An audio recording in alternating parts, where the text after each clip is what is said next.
ధర్మస్థలి దారుణానికి సంబంధించి ఇప్పటి వరకు ఎలాంటి కీలక ఆధారాలు దొరకలేదు. వదంతులే రాజ్యమేలుతున్నాయి. అంతే తప్ప వాస్తవంగా తమకు ఫిజికల్ ఎవిడెన్స్ ఏది దొరకలేదని కర్ణాటక కాంగ్రెస్ ప్రభుత్వం నియమించిన సిట్ అధికారులు స్పష్టం చేస్తున్నారు. దీంతో అసలు ధర్మస్థలిలో ఏ ఘోరమూ జరగకుండానే హడావిడి చేస్తున్నారనే బీజేపీ వాదనకు రోజు రోజు బలం చేకూరుతున్నది.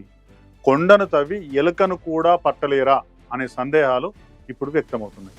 పోలీసు అధికారుల బృందం జోరు వర్షంలోనూ పడుతున్న శ్రమ నీళ్ల పాలు అవుతుందా అనే కామెంట్లు కూడా వినిపిస్తున్నాయి. ధర్మస్థలి అనేది ఓ ప్రముఖ హిందూ పుణ్యక్షేత్రం మాత్రమే కాదు, అక్కడ దైవ సంబంధ కార్యక్రమాలే కాకుండా విద్య, సామాజిక సేవా కార్యక్రమాలు కూడా ఏళ్ల తరబడిగా జరుగుతున్నాయి.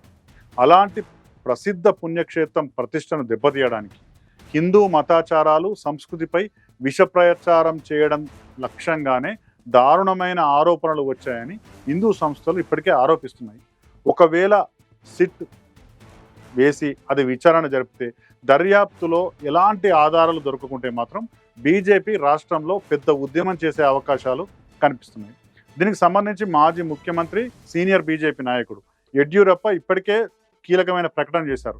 ధర్మస్థలిలో వందలాది మంది మహిళలను అత్యాచారం చేసి హత్యలు చేశారని, శవాలను నేత్రావతి నది ఒడ్డున ఉన్న ఖాళీ ప్రదేశంలో పూడ్చిపెట్టారనే ఆరోపణలు దేశవ్యాప్తంగా సంచలనం కలిగించాయి. ధర్మస్థలిలో పారిశుద్ధ్య కార్మికుడిగా పనిచేసిన వ్యక్తి ఇచ్చిన వాంగ్మూలం మేరకు కేసు కూడా నమోదైంది. ఇప్పుడు అతనే సాక్ష్యంగా దర్యాప్తు సాగుతున్నది. ధర్మస్థల ధర్మాధికారి వీరేంద్ర హెగ్డే మీద కూడా ఆరోపణలు వచ్చాయి. అంటే ఈ దారుణాలన్నిటికీ ఆయనే కారణం అనే విధంగా ఈ అంశం పైన దేశవ్యాప్తంగా మీడియా సంస్థలు ప్రధానంగా దృష్టి పెట్టి పెద్ద ఎత్తున వార్తలు ప్రసారం చేశాయి. సమగ్ర విచారణ కోసం అన్ని వైపుల నుంచి పెద్ద ఎత్తున డిమాండ్ వచ్చింది. దీంతో కర్ణాటకలోని సిద్ధరామయ్య నేతృత్వంలోని కాంగ్రెస్ ప్రభుత్వం ఒక డీజీపీ స్థాయి అధికారి ప్రణబ్ మహంతి నాయకత్వంలో సిట్ ఏర్పాటు చేసింది. సిట్ దర్యాప్తులో భాగంగా పారిశుద్ధ్య కార్మికుడి బ్రెయిన్ మ్యాపింగ్ కూడా జరిగింది. మొదట ఆరోపణలు చేసిన పారిశుద్ధ్య కార్మికుడు చెప్పిన దాని ప్రకారం ఆ ప్రదేశంలో దాదాపు 13 సైట్లను ఒక స్పాట్స్గా డిసైడ్ చేసి ఆ 13 ప్రదేశాలను గుర్తించి ఆ 13 ప్రదేశాల్లోనే శవాలు పాతి పెట్టారనే కోణంలో దర్యాప్తు ప్రారంభించారు. మొత్తం అంటే 13 స్పాట్లలో 12 ప్రదేశాల్లో తవ్వకాలు జరిగాయి. ఒక్కొక్క చోట 6 అడుగుల లోతులో తవ్వకాలు జరిగినప్పటికీ ఎక్కడ ఏ ఆధారం కూడా సిట్కు లభించలేదు. అయితే సాక్షి చెప్పిన ప్రదేశాల్లోని 6వ స్పాట్లో కొన్ని ఎముకలు మాత్రం లభించాయి. అది పురుషుడి అస్థిపంజర అవశేషాలుగా గుర్తించారు. సాక్షి చెప్పని మరో ప్రాంతంలో కూడా అంటే 11వ స్పాట్కు 80 మీటర్ల దూరంలో మాత్రం కొన్ని ఎముకలు దొరికాయి. ఆ స్పాట్కు 11A పేరు పెట్టారు. అంటే ఇప్పుడు మొత్తం స్పాట్లు 14గా మారాయి.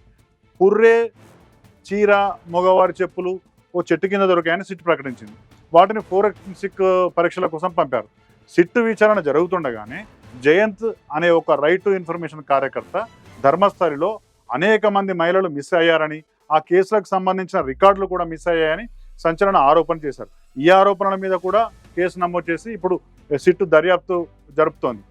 కొత్తగా ఎముకలు దొరికిన స్పాట్తో కలిపి మొత్తం 14 స్పాట్లపై దృష్టి పెట్టగా ఒక్కటి మినహా మిగతా స్పాట్లలో తవ్వకాలు ఇప్పటికే పూర్తయ్యాయి. వర్షం కారణంగా 13వ స్పాట్లో తవ్వకాలకు ఆటంకం ఏర్పడింది.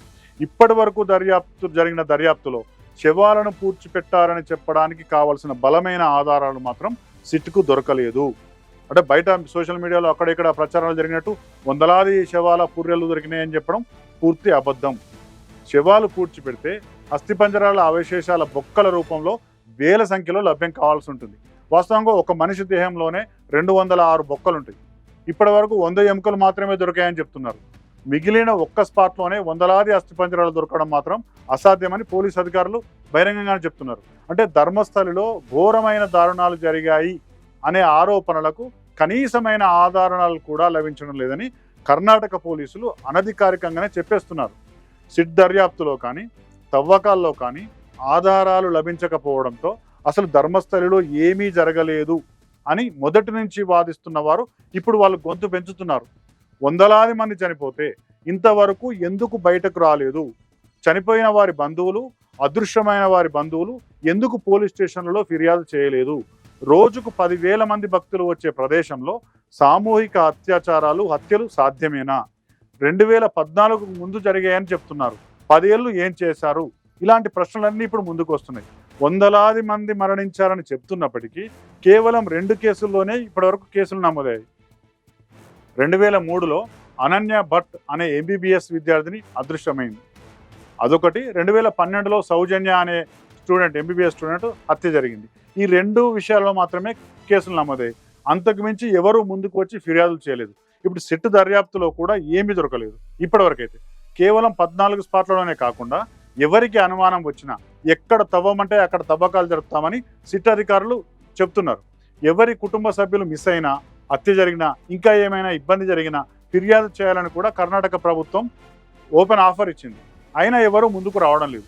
దీంతో అసలు ధర్మస్థలిలో ఏమీ జరగలేదనే ప్రచారం జోరందుకుంది.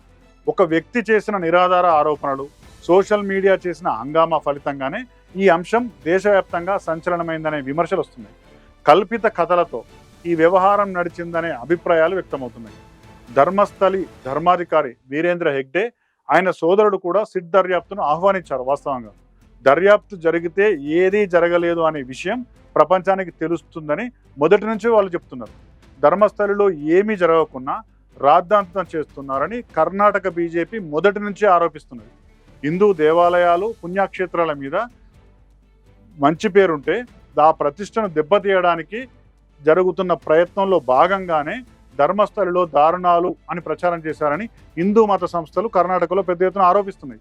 ధర్మస్థలిలో ఏమీ జరగలేదు, సిట్ దర్యాప్తులో కూడా అది తేలుతుంది, అప్పుడు మా పని ప్రారంభిస్తాం అని మాజీ ముఖ్యమంత్రి యడ్యూరప్ప ఇప్పటికే ప్రకటించి సిద్ధంగా ఉన్నారు.